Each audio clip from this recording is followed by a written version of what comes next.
Mais cette république, moi, vous savez, je suis français. C'est mon identité, hein, que je le veuille ou pas. Moi, je me sens français. Mais c'est pas parce que je suis français que je suis républicain.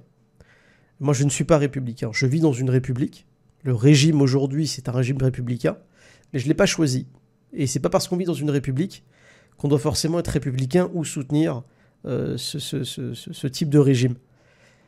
La République française, elle a fait suite à la décapitation réelle de la monarchie française, de l'ancien régime, à la chasse, littéralement la chasse du clergé catholique ou de la mise sous tutelle du clergé catholique en France. Ça a été très vite le bazar d'ailleurs, parce qu'au départ, il y a eu une première république qui n'a pas duré très longtemps. Puis après, il y a eu le premier empire de Napoléon Bonaparte. Puis après, il y a eu un début de restauration. Puis après, il y a eu le Second Empire. Et puis après... Enfin bref, l'histoire de la France a été une succession, après la chute de la monarchie, c'était une succession de régimes qui n'avaient ni queue ni tête. Ce pays, il avait perdu son âme déjà depuis 2 siècles. Moi, je pense réellement que la France, elle a perdu son âme depuis 2 siècles. Je ne dis pas que ce sera le cas pour toujours, mais en tout cas, aujourd'hui, ça fait 2 siècles que ce pays n'a plus aucun sens. Aucun sens. La République française qui s'est imposée, là, on a la 5e. Depuis la première jusqu'à la 5e, ça a été un enchaînement de catastrophes diplomatiques, culturelles, religieuses. Enfin, c'est une horreur. Ça fait 2 siècles que ce pays vit l'horreur et qui meurt à petit feu. Et là, aujourd'hui, en 2020, on en voit, je pense, peut-être les derniers signes de vie. Et d'ailleurs, quand je dis ça, c'est marrant, mais il y a un 666 qui s'affiche. C'est drôle, c'est rigolo. Mais moi, je pense vraiment que c'est fini, quoi. Ce système déjà claqué dès le départ, qui s'est imposé par la force et par le sang. On a décapité le roi dans ce pays. On a décapité son épouse, Marie-Antoinette. On a fait tuer indirectement Louis XVII à la Bastille. On a fait massacrer des dizaines de milliers de personnes dans les premières années de la Révolution française, des centaines de milliers par la suite. L'épopée coloniale de la France, on la connaît, ça a été une catastrophe partout, elle a foutu les pieds. Enfin, je veux dire, c'est bon, quoi. Ce système, il est fini, il est en fin de vie. Il y a un moment donné où il faudra un jour qu'il s'arrête. Et aujourd'hui, je pense qu'on est en train de voir le dernier sursaut, en fait, de ce vieux truc qui a jamais marché, qui est à la République française. Moi, j'espère qu'un jour, ça... Je sais pas comment ça va se passer, je connais pas l'avenir. Mais ce que j'espère pour ce pays, en tout cas, c'est qu'il redevienne un grand pays. Parce qu'il l'a été probablement un jour.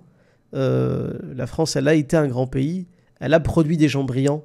Elle a produit une certaine intelligence. Il y avait une certaine sagesse française, un courage français. Et aujourd'hui, malheureusement, Macron, Darmanin, Schiappa et toute sa clique, et même leurs prédécesseurs, ne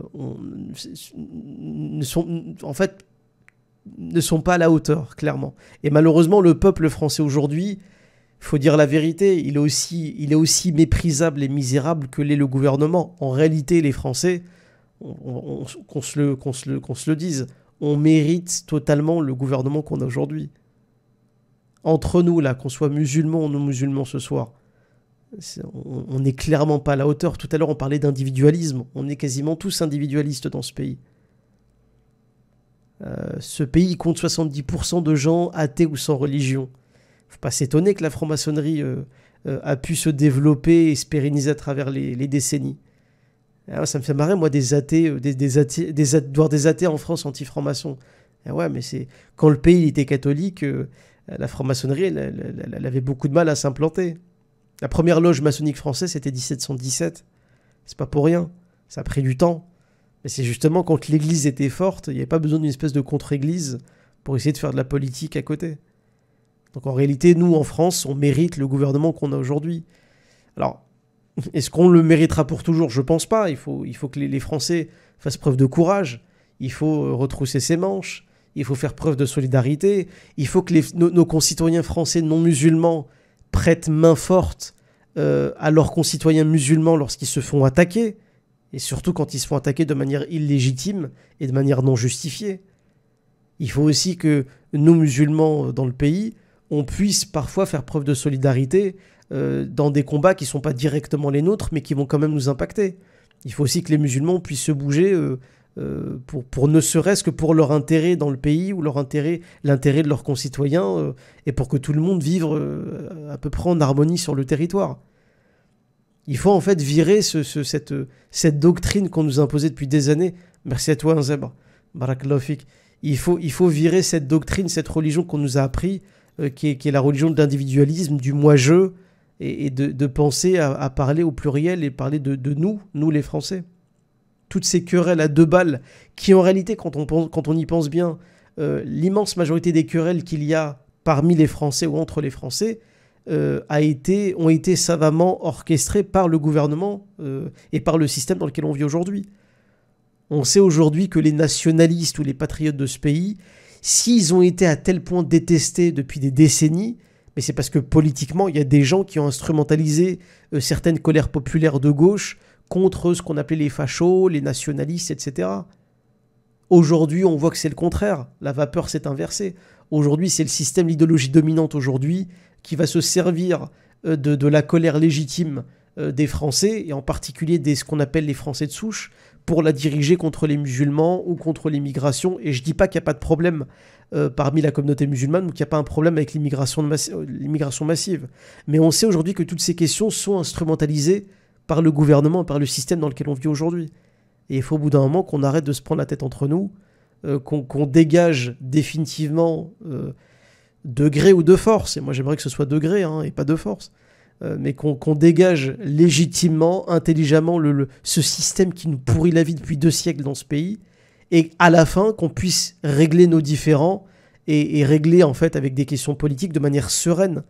Voilà, la question de la communauté musulmane, la question de l'immigration, la question de la dette, toutes ces questions-là, en fait, on pourrait les régler très sereinement entre nous, sans aucun problème, sans provocation, sans surenchère, sans besoin de CNews, de je sais pas qui, de Zemmour qui raconte sa vie.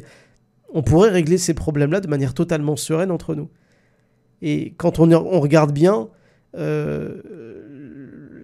ceux qui sont en train d'instrumentaliser ces divisions parmi la population française, c'est le gouvernement, ce sont nos députés, ce sont nos ministres. C'est cette même caste dont on parlait tout à l'heure.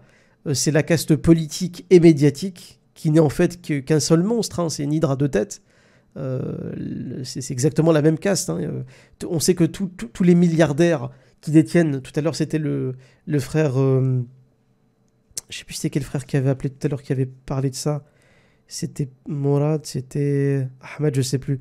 Ou Salah, je sais plus. Mais il y a un des frères tout à l'heure qui a appelé et qui avait un peu ce discours-là et qui disait qu'en fait les milliardaires qui détiennent la plupart des médias de ce pays, en réalité, ils sont tous maqués, mariés, amis, confidents, mécènes d'hommes politiques.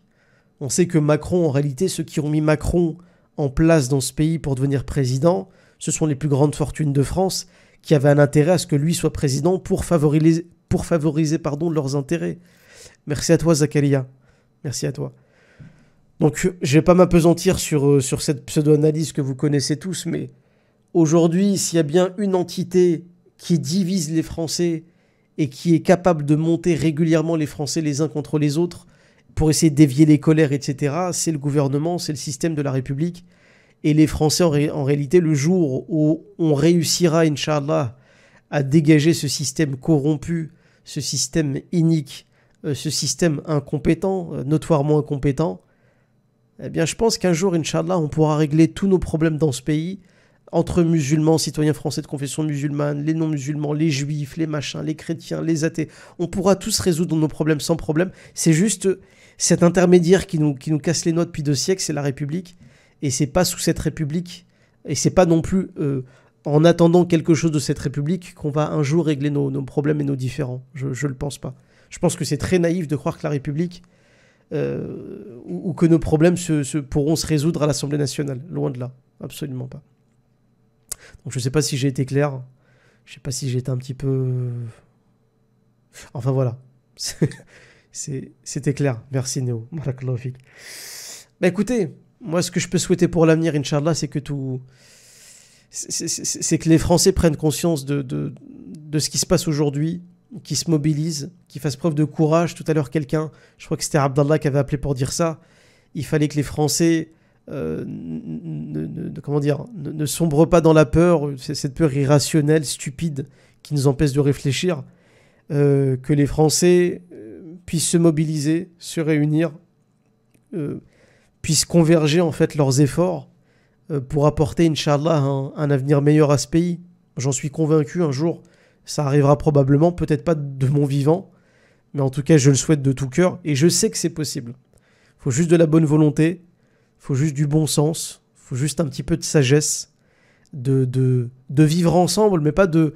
Vous savez, pas cette expression du vivre ensemble un peu hypocrite qu'utilisent les gauchistes ou les droitards, vous savez, ce vivre ensemble à deux balles là, qui nous vendent depuis des années mais qui marche jamais.